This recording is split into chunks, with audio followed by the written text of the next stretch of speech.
Have you ever watched someone fade? Not dramatically, not overnight, but slowly, almost invisibly, like the quiet dimming of a light you didn't notice had begun to flicker. I remember a man well into his 70s. He came into my office one winter morning. There was nothing urgent, nothing that screamed for attention. But the way he sat down, the way he exhaled it, said everything. When I asked him how he was feeling, he didn't mention pain. He didn't list symptoms. He simply said, "Doctor, I'm still here, but I don't feel like myself anymore." That moment has stayed with me for years.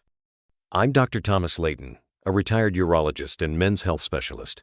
I spent more than 40 years helping older men who looked fine on paper but quietly felt like something was slipping away. And after listening to thousands of stories, I can tell you this. What robs many men of vitality after 60 isn't always illness. It's not always disease. It's disconnection. It's the slow, silent erosion of feeling present in your own body. Now, before we go further, I want to offer you something. If messages like this feel meaningful to you, if you'd like to keep hearing from someone who understands this season of life, I invite you to subscribe. That way, you won't miss what's ahead, and we can keep this quiet, important conversation going. You see, most men are never taught how to care for their body as it ages. They're told how to work hard, how to provide, how to push through. But when it comes to staying connected to the quiet systems that bring life circulation, touch, intimacy, sensation, most are left to figure it out alone. So what happens? They stop noticing how they breathe. They stop reaching for the warmth of connection, even with themselves. They dismiss the tension in their lower back, the ache in their hips, the shallowness of their sleep knot, realizing these are signs that something deeper is being neglected. I've seen it over and over. Men who were strong, capable, respected, but inside they felt dull, not broken, but muted. They weren't in crisis. They were just fading. And fading is hard to explain. It doesn't show up on a lab test. It doesn't make headlines, but it shows up in how a man stops humming while he cooks, how he doesn't notice the softness of sunlight on his arm, how he forgets to breathe deeply for no reason. Fading isn't about weakness. It's about losing your place in your own body. And if no one tells you that this matters, you might believe it's just age, that this numbness is normal, that feeling less is just part of growing older. But it's not. It's not age. It's absence. Absence of connection. Absence of presence. And that's something we can change. You don't have to do anything heroic. You don't need to go on some grand transformation journey. You just need to begin again by remembering that your body is still yours. That sensation, pleasure, stillness, they still belong to you. That starts with presence. And presence begins with permission. You are allowed to slow down. You are allowed to feel. You are allowed to reconnect with your own skin, not with urgency or shame, but with kindness.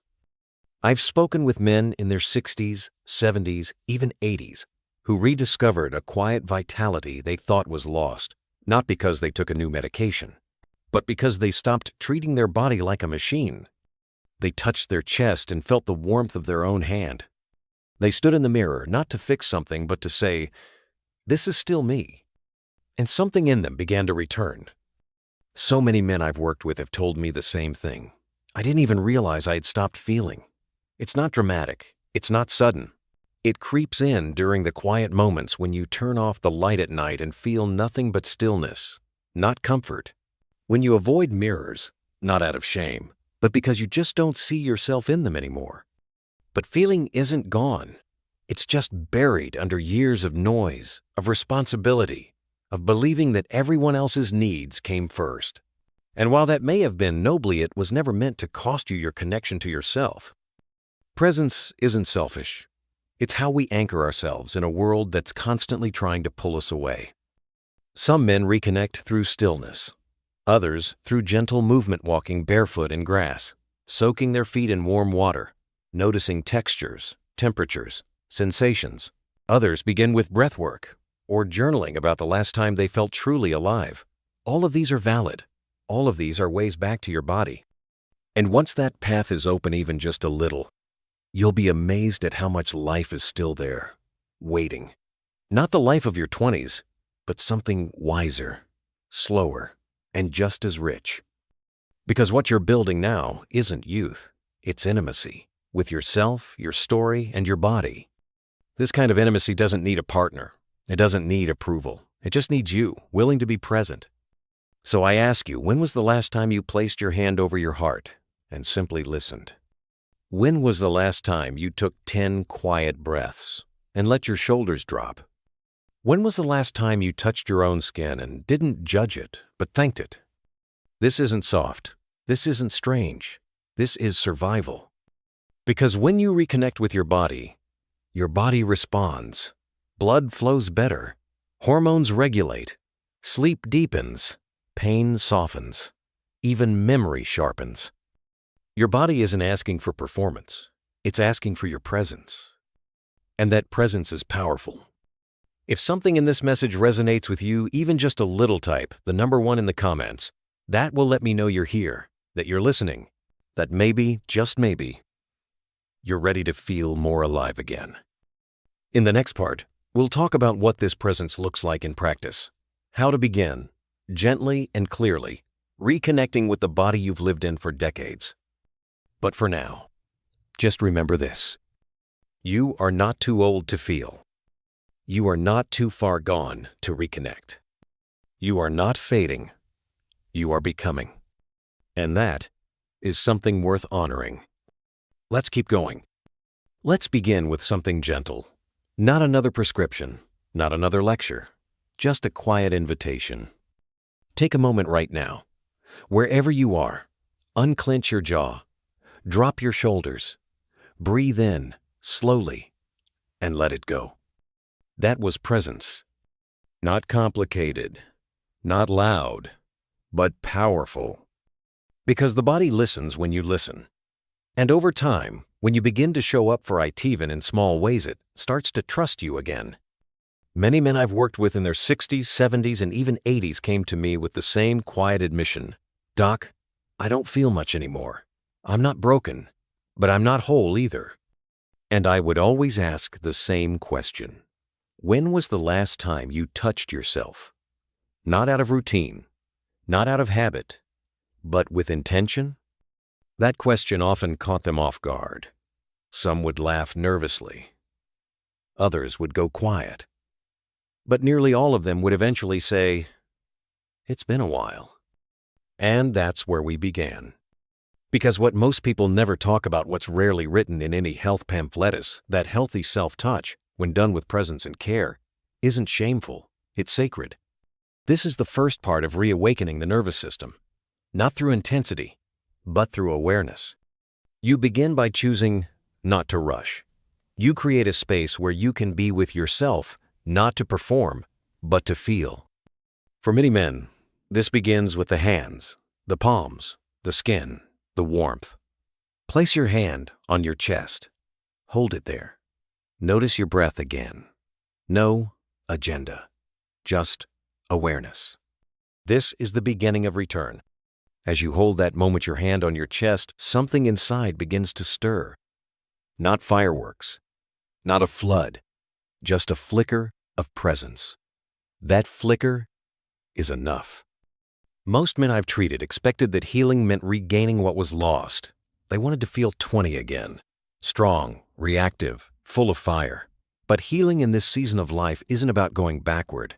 It's about becoming more deeply rooted in who you are now. That's why I often ask men to begin with sensation, not arousal.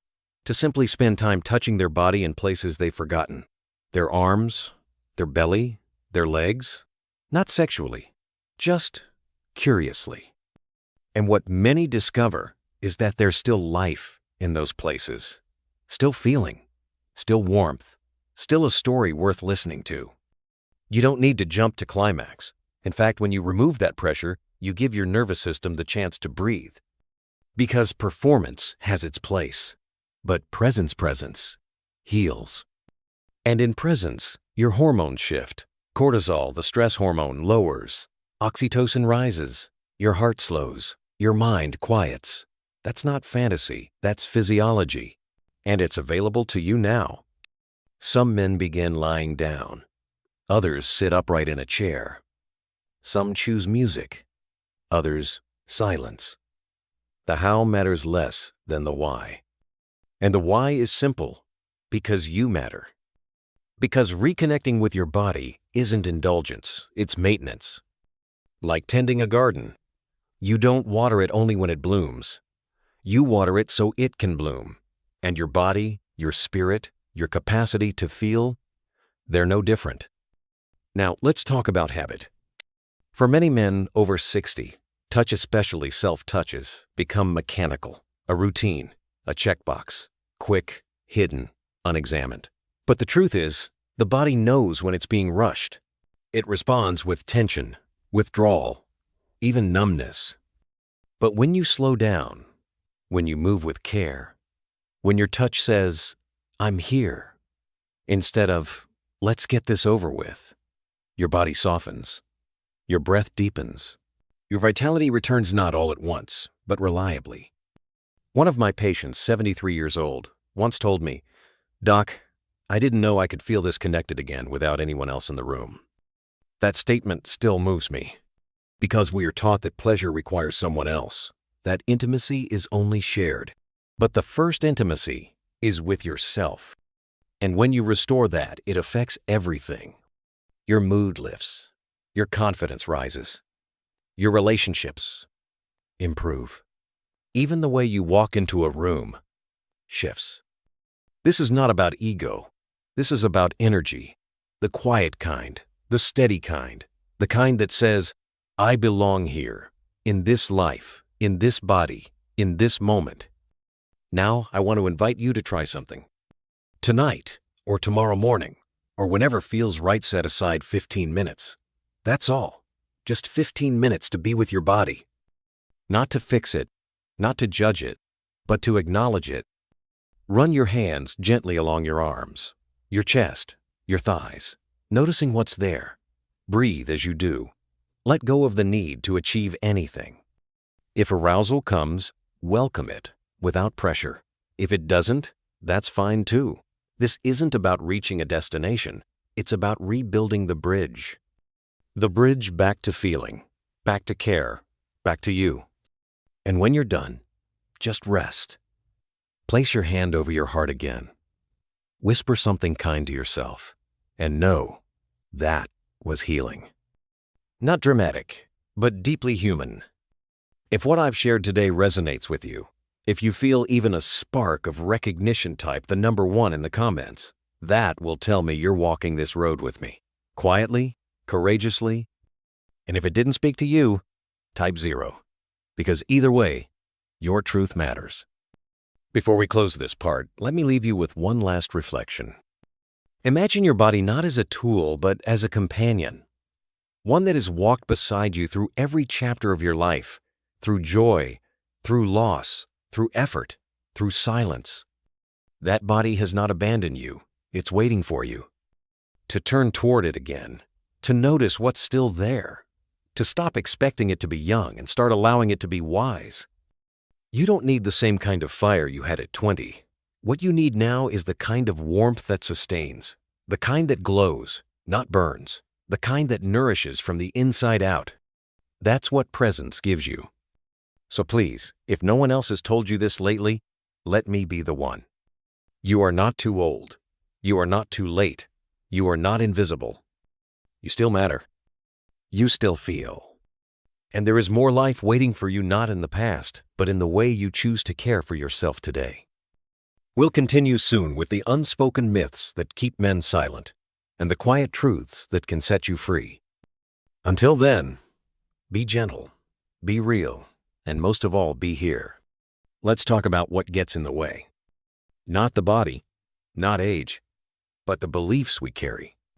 You see, for many men over 60, the real challenge isn't physical decline, it's emotional residue.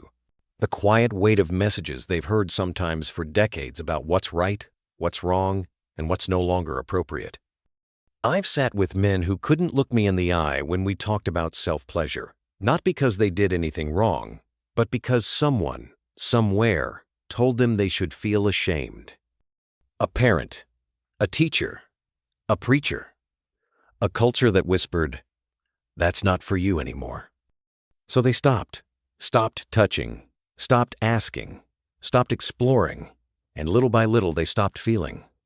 What makes this pain so heavy is that it's invisible. You don't bleed from shame. It doesn't show up on scans, but it lingers. It steals joy. It silences curiosity. And it makes men believe they have to grow old without warmth. That is the real loss. So let me say this clearly. There is nothing shameful about wanting to feel. There is nothing embarrassing about caring for your body. There is nothing unnatural about seeking comfort whether you're 60, 80, or beyond. Masturbation is not a betrayal of dignity. It is a return to it. It's a way of saying, this body still belongs to me, and I choose to treat it with kindness. And when you make that choice no once, but again and again, your body responds. Not with fireworks, but with recognition, with softness, with breath, with a little more ease each time. Because healing is not loud. It's consistent. So what are the beliefs we need to unlearn? First, that this kind of pleasure is just for the young, that it's somehow unseemly for an older man to seek intimacy even with himself. That belief is a lie. It's rooted in a culture that fears aging, that worships youth, and forgets that wisdom carries its own kind of beauty. Second, that seeking pleasure alone is pathetic.